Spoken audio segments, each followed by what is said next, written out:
The performance enhancing lines you can get on the Titleist ball are a fantastic addition to your game. They can help you in three ways. Obviously, you've got the reliance of the fact that they're very precisely drawn. It saves kind of drawing with a Sharpie mark and getting Sharpie all over you. So you can rely on that to align where you want the ball to go and your target. That's one way you can use it. You can also move the line so you've got it perpendicular to the target line, and you can have your face square with those lines. So you can train the club face to get square. A lot of people get that club face out of position without knowing it. And then the third way you can use it is getting the ball to roll end over end and monitoring those lines when you've got it pointed towards a target. If you get any twist or any blurring of those lines when it comes off the face, you've got what I call secret spin on the ball. Scotty Cameron's been filming golf performance for years, golf ball performance with his cameras, and looking for secret spin on the ball. And you can do the same. So if you see the lines blurring, go and consult your local PGA pro, have a lesson, get your stroke so you're releasing the ball and hole hunting straight away, getting it end over end, and then you're going to get more out of this performance enhancing characteristic of the ball. So let's start looking at the first way to use it, which is how you align it. There's a lot more to it than you think. Let's check it out. Okay.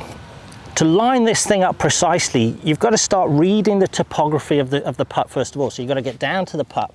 You've got to sense with your feet and your eyes kind of the slope. And then you've got to pick a point either where it breaks from to the right or the left of the hole of where you're going to aim. We'll call that your aim point. In this case, this breaks a lot, so it's probably 4 or 5 holes to the right.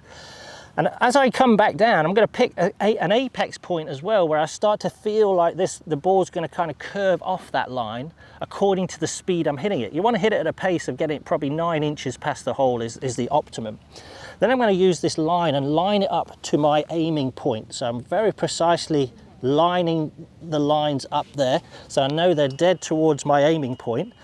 And then I'm going to follow a routine that a lot of tour players do. So I'm going to put my hand on my left leg here and get the face square to that target. And I walk my eyes down it and then hold it and make a stroke. And then kind of walk my eyes down in real time, as I call it Superman eyes. It's like you're burning a line down there.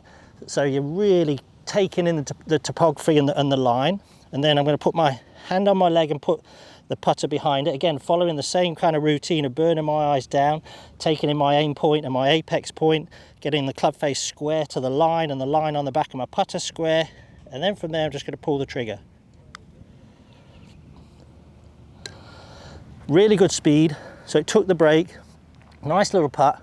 I'm happy with that. So that line has really helped me in regard to lining things up, getting more precise. And as I said to you, make sure you start on that line, get the line rolling end over end, and it's going to really help you make those putts. Now let's look at how we're going to keep the club face square. So we're going to move the line slightly differently. So we're going to move the line perpendicular, 90 degrees to the hole, so it's square with the face. And I'm going to just put my club in there and get the face really square to that line and really understand how precise I've got to make that. And again, we can use this exercise here, putting the hand on the left leg, and then I'm going to make a stroke with what I feel like is a square face. So that really helps as well. And then the last thing is just monitoring that end over end roll. That's really important. I spend a lot of time getting rid of secret spin in people's putting. You know, if you're hooking it or cutting it with a driver, you can see it. It goes out of bounds, goes in the trees, goes everywhere. You can't see that with a putt. It's really hard.